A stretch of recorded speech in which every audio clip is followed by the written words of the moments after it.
ये तो बिल्कुल साफ है कि जो लोग जुड़ते हैं, इकट्ठा रहते हैं, वो हर जगह सफल होते हैं, जीतते हैं। हारने का मतलब ही नहीं, क्योंकि इकट्ठा लोग होते हैं, इकट्ठा होते हैं, इकट्ठा रहकर काम करते हैं। अपने इकट्ठा होकर के अपने समूह में वो अपनी सेवाएं देते हैं और अपने समूह के जितनी भी कोई किसी प्रकार की कमियां हैं उनको दूर करते हैं। संघ हमेशा से जीतता है और सफल रहता है। कोई भी क्षेत्र हो, चाहे सामाजिक हो, राजनीतिक हो, कूटनीतिक हो,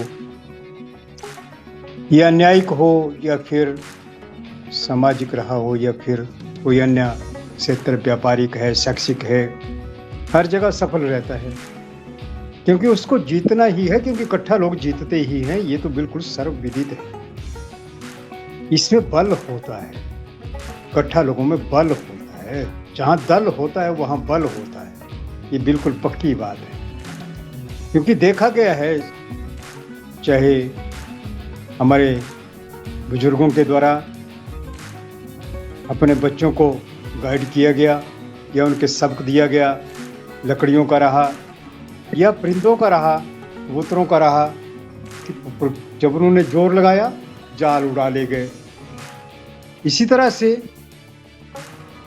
चाहे वो जंगली जानवर हो, चाहे निर्जीव जगत हो, जो इकट्ठा है, इकट्ठा रहता है, सघन है, वो ताकतवर है, तोड़ना मुश्किल है। उसको उसका जो है अपने इस्तेमाल में लाना मुश्किल है। तो हमें ये तय करना होगा कि हमें जुड़ना है संघ में, और संघ में ऐसा कुछ काम करना है, ऐसी दशा संघ की बनानी है जिससे संघ एक रहे और इसमें कोई भी ऐसा कार्य को ना कर पाए जिससे संघ का कोई नुकसान होता हो, संघ को कोई घात पहुंचता हो। जो कर जाते हैं, घात कर जाते हैं, उनका अस्तित्व खत्म हो जाता है। ये भी संघ ने देख रहा है। हम जितने अच्छे जानकार हों, जितने अच्छे ज्ञानी हों, जितने अच्छे हम ताकतवर हों, पर सबका इस्तेमाल संघ में आकर के ही हो सकता है। ये भी बिल्कुल सही है।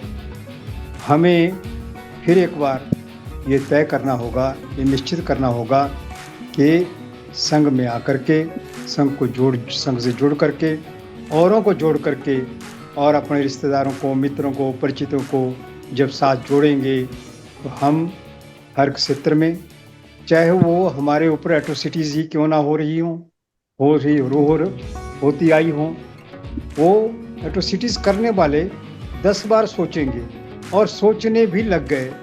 जब से हमारा संघ जैसे जैसे बढ़ता जा रहा है, फैलता जा रहा है, वो लोग जो है, हमारे जो शोषक लोग हैं, और जो हमारा शिकार करने की कोशिश में लगे रहते हैं, हमें कमज़ोर करने में लगे रहते हैं, वो अब 10 बार सोचने लगे हैं कि इनके ऊपर आज हमने कुछ इस तरह का कार्य कर लिया जो हम करते आए हैं, जिसके आदी हम हो गए हैं, आदी हैं, या जो हमारी कोई संहिता कहती है या कोई हमारी स्मृति कहती है कि ऐसा करना, इनके साथ ऐसा करना, इनके साथ ऐसा करना, इनके साथ ऐसा करना। समणों को जो है तुमने किसी ना किसी तरह से इनको कमज़ोर करते रहना, इनका शोषण करते रहना। वो सोचने लग गए कि हम अब इनके ऊपर यदि किसी प्रकार से भी हमने कोई हरकत करी तो अब मुकाबला होगा, सामना होगा, और जो है हमें भी ये भारी पड़ेगा। तो ये होता है संघ की ताकत। संघ हर क्षेत्र में जहाँ जहाँ जुड़ेगा तहाँ वो कामयाब होता चला जाएगा। ज्यों ज्यों जुड़ेगा त्यों त्यों कामयाब हो जाएगा। जब जब जुड़ेगा तब कामयाब हो जाएगा। जहाँ जहाँ जुड़ेगा वहाँ कामयाब हो जाएगा। इस तरह से, पर यदि हमने कोई गलती कर दी, नहीं जुड़े, नहीं समझा, अपने अच्छे वक्त में अच्छा कार्य नहीं किया, तो हम इसमें अपने समाज को, अपने बच्चों को, अपने सम्मान को बचा पाने में समर्थ हो जाएंगे। और ऐसा हम पहले भी देख चुके हैं। हमारा पुरातन संघ इतना मजबूत था कि भारत से महाभारत बना। हमारे हर क्षेत्र में हम कामयाब हुए। और चाहे वो शिक्षक थे, चाहे सेनापति थे, चाहे राजा थे, ऐसे राजा हुए जिनको जो है देवानाम प्रियदर्शी के नाम से जाना गया। ऐसे गुरु हुए जिन्हें दुनिया मानती है महागुरु के नाम से विख्यात हुए। हमारे बाबा साहब भीमराव अम्बेडकर दुनिया के सबसे ज़्यादा पढ़े लिखे व्यक्ति, जिन्होंने ऐसा संविधान रच दिया।